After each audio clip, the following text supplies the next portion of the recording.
the Russian coast, military officials run training missions to prepare for oil spills.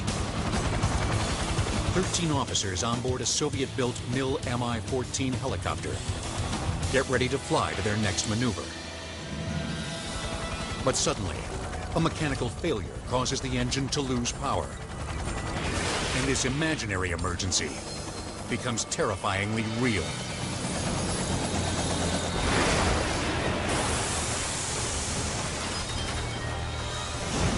The rotors can't spin fast enough to gain altitude. The chopper crashes into the sea. The panicked pilot frantically tries to take off. But the aircraft nosedives instead. The spinning blades slice the water. Pieces snap off and fly in every direction. The turbulence twists apart the fuselage.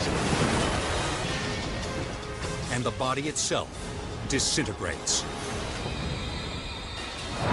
Survivors manage to escape the sinking wreckage and inflate a life raft. A rescue helicopter races against time to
My name is James. My name is Joshua.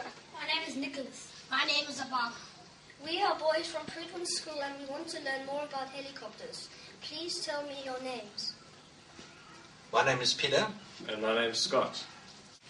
Do you need a license to fly a helicopter? Yes, you do. You have to go and do a course that involves a whole lot of training, and you have to write some exams as well. Yes, you've got to do at least 40 hours of flying time.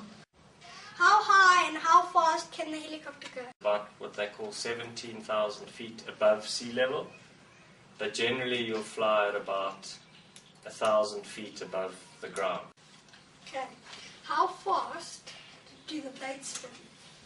The blades spin around about 2,600 times per minute. And you know that the tips of the blades can actually reach the speed of sound sometimes, depending on the airflow. And that's when you hear that noise that helicopters sometimes make, that banging noise. That's actually the tips of the blades reaching the speed of sound. How does a helicopter work? Okay, helicopters got rotor blades which turn, and they give you something called lift, so they keep the helicopter in the air. Then you can tilt those rotor blades in any direction. So if you want to go forward, you'll tilt the rotor blades forward and you'll travel forwards. If you tilt the rotor blades to the left, you'll make the helicopter move to the left. And then you've got the little tail rotor at the back, and that gives you direction. So the tail rotor is controlled with your feet, with your pedals.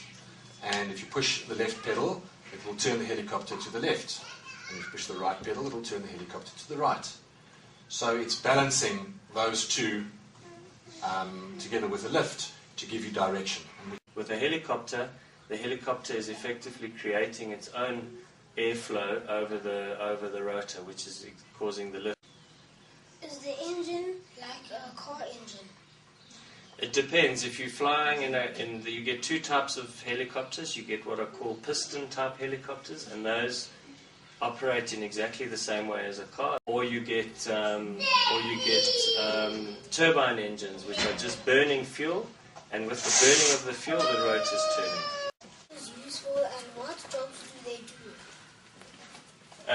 Yes, obviously helicopters are useful for transporting people, but you get guys like Eskom, who use them to go and fix power lines out in the farm. Helicopters have very, very many uses, but they can't fly very fast and they can't fly very high, and they can't take many people.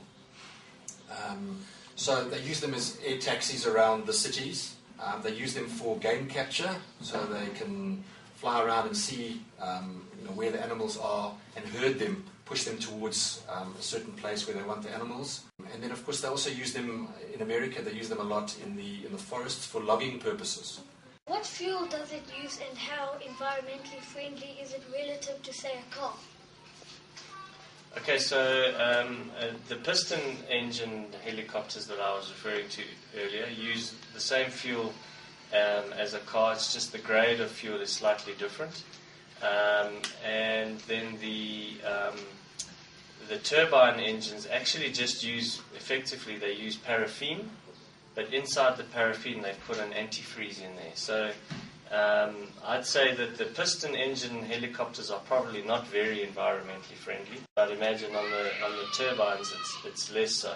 Helicopters use a bit less than aircraft engines because they're not as high performance. All aviation petrol isn't very environmentally friendly. I think it's still got lead in it. The paraffin type, they call it Jet A1, that is a little bit more environmentally friendly. It's more like a paraffin or a diesel.